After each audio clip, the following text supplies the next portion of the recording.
தெரியுது பாருங்கள், பொம்மை இந்த இடத்துல இருக்குது. இப்போ வந்து பார்த்திங்கன்னா அந்த பொம்மையை வந்து கேட்ச் பண்ண போகிறோம் நம்மளோட மிஷின் நம்ம யூஸ் பண்ணி. பார்த்தீங்கன்னா தெரியும், இப்போ கீழே எடுத்தோம்னா வச்சுக்கோங்களேன், ஏதாச்சும் எடுத்தோம்னா வாரி பயங்கரமாக எடுக்கும் அப்படியே. இன்றைக்கி நம்ம சூப்பரான போர்வெல் ரிசீவர் தான் மேக் பண்ண போகிறோம். அதாவது என்னென்னு பார்த்தீங்கன்னா, வீட்டுக்கு பக்கத்தில் இருக்கிற போர்வெல்லில் வந்து நம்ம இருக்கிற ஏதாச்சும் பொருள் வந்து உள்ளே விழுந்துருச்சுன்னா அதை எப்படி சிம்பிளாக வந்து எடுக்கலாம், அதுக்கு வந்து பார்த்தீங்கன்னா ஒரு மிஷின் வந்து மேக் பண்ண போகிறோம். ரொம்பவே சூப்பராக இருக்க போகுது. ஸோ நீங்கள் எப்போதும் போல வீடியோக்கு லைக், ஷேர், கமெண்ட் எல்லாத்தையும் பண்ணி விட்டு வாங்க நீங்கள் வீடியோக்குள்ளே போகலாம். இது நம்ம எப்படி மேக் பண்ண போகிறோம், நம்ம சேனல் ஆல்ரெடி வந்து பார்த்தீங்கன்னா மாங்காய் பிடுங்கிறது ஒரு மிஷின் வந்து மேக் பண்ணியிருப்போம். அதே மெத்தட்லாம் இது வந்து மேக் பண்ண போகிறோம். பட் அதில் வந்து பார்த்தீங்கன்னா வாட்டர் கேனை யூஸ் பண்ணி வந்து அது வந்து மேக் பண்ணியிருப்போம். அந்த வாட்டர் கேன் வந்து அவ்வளோ கிரிப்பாக வந்து நமக்கு வந்து இருக்காது. ஆனால் இப்போ எப்படி மேக் பண்ண போகிறோம், 20 லிட்டர் வாட்டர் கேன் பார்த்தீங்கன்னா நம்மகிட்ட வந்து இருக்குது. இதில் வந்து பார்த்து சின்ன சின்ன பீஸ் வந்து கட் பண்ணி நம்ம வந்து இதை வந்து மேக் பண்ண போகிறோம். ரொம்பவே சூப்பராக இருக்க போது. இது என்னடா கேன் வந்து எப்படின்னு சொல்லி நினைப்பீங்க. ஆக்சுவலாக வந்து பார்த்தீங்கன்னா நிறைய தறி இதை வந்து கட் பண்ணி வீட்டில் வந்து ட்ரை பண்ணி பார்த்து எந்த மெத்தடையும் நமக்கு வந்து பார்த்தீங்கன்னா ஒர்க் ஆகிற மாதிரி தெரியல. ஸோ ஒரு மெத்தட் வந்து ஐடியா வந்திருக்கு, அதான் நம்ம ட்ரை பண்ணி பார்க்க போகிறோம். ஃபஸ்ட்டு அந்த வாட்டர் கேனில் நான் மார்க் பண்ணுற மாதிரி மார்க் பண்ணிக்கோங்க. நான் வந்து மார்க்கர் வந்து எடுத்துக்கொள்ள, அதனால தான் டெஸ்டரில் வந்து மார்க் பண்ணுறேன். ஒரு டீ ஷேப்பில் வந்து மார்க் பண்ணணும். மார்க் பண்ணி முடிச்சோன்னா அந்த பீஸை வந்து தனியாக வந்து கட் பண்ணி எடுத்துருங்க. அதுவும் வந்து பார்த்திங்கன்னா அதே மாதிரி 2 பீஸ் வந்து கட் பண்ணி எடுக்கணும்.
இல்லை எக்ஸ்ட்ரா வந்து பார்த்தீங்கன்னா சில செட்டப் வந்து பண்ணி என்னென்னு வந்து பார்த்தீங்கன்னா இந்த இடத்துல எக்ஸ்ட்ரா லப்பர் பேண்ட் 2 சைடு இந்த வந்து இன்னும் லப்பர் பேண்ட் அதுக்கப்புறம் வந்து இந்த சைடு லப்பர் பேண்ட் எக்ஸ்ட்ரா வச்சிருக்கிறேன். அது இருக்கிற வந்து பார்த்தீங்கன்னா வந்து டப்பா வந்து அவ்வளோ கிரிப்பாக வந்து பிடிக்கல.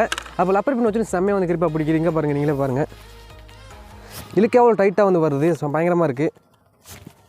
பார்த்தீங்கன்னா தெரியும். இப்போ கீழே எடுத்தோம்னா வச்சுக்கோங்களேன், ஏதாச்சும் எடுத்தோம்னா வாரி பயங்கரமாக எடுக்கும் அப்படியே.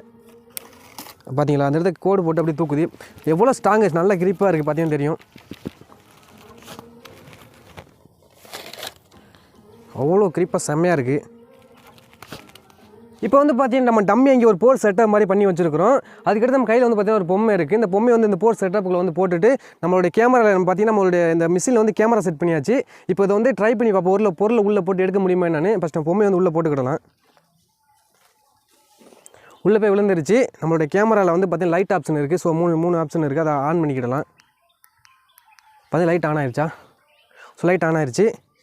இப்போ நம்மளோட மிஷினை பார்த்தீங்கன்னா உள்ளே விட்டு நம்மளுடைய அந்த பொம்மையை வந்து ரிசீவ் பண்ண முடியும்னு பார்ப்போம். ஓகே,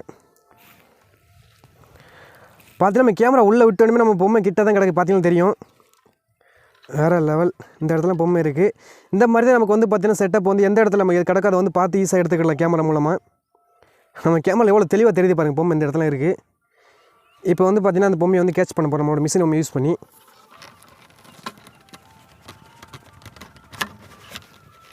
பார்த்தீங்கன்னா கேட்ச் பண்ணியாச்சு. இப்போ எடுக்கிறோம். வாவ், வேறு லெவல். இங்கே பார்த்தீங்களா, செம்மையாக எடுத்தாச்சு. நம்மளோட கேமரா இன்னுமே ஆனில் தான் இருக்குது. சக்ஸஸ். எவ்வளோ சூப்பராக வந்து ரிசீவ் பண்ணியிருக்கு பாருங்கள். ஓகே, நம்மளோட மிஷின் வந்து வேறு லெவலாக ஒர்க் ஆகுது. நினச்ச மாதிரியே உண்மையிலே அந்த பொம்மை வந்து செம்மையாக வந்து ரிசீவ் பண்ணி சூப்பராகவே இருக்குது. பட் நீங்கள் வந்து பார்த்தீங்கன்னா கமெண்ட் பாக்ஸ் நிறைய பேர் கழுவி ஊற்றுவீங்க. இது என்னடா மிஷின், இதை வச்சு என்ன பண்ண முடியும், சின்னமாக இருக்குது, பிளிக்கொண்டா இருக்குது அப்படின்னு சொல்லி நிறைய பேர் கழுவி ஊற்றுவீங்க. நீங்கள் ஒன்று தெரிஞ்சுக்க விஷயம் என்னென்னு வந்து பார்த்தீங்கன்னா ஜஸ்ட் இது வந்து டெமோ தான். என்னுடைய ஓன் ஐடியா வந்துச்சு. அதை டெமோ வந்து மேக் பண்ணி பார்த்தேன். உண்மையிலே வேறு லெவலாக ஒர்க் ஆகுது. இது இன்னுமே வேறு லெவலாக வந்து ஒர்க் பண்ணால் நல்லா ஒர்க் ஆகும். எனக்கு ஒரு ஐடியா தோணுது, அது எப்படின்னு தெரியல. ஸோ ஓகே ஃப்ரெண்ட்ஸ், இந்த மிஷினை பற்றி நீங்கள் எல்லாம் சொல்லணும்னு நினச்சேன். உங்களோட ஒப்பீனியன் வந்து கீழே கமெண்ட் பாக்ஸ் சொல்லுங்கள். டைம் வாட்சிங், டைம் பாஸ், சப்ஸ்கிரைபர்ஸ்.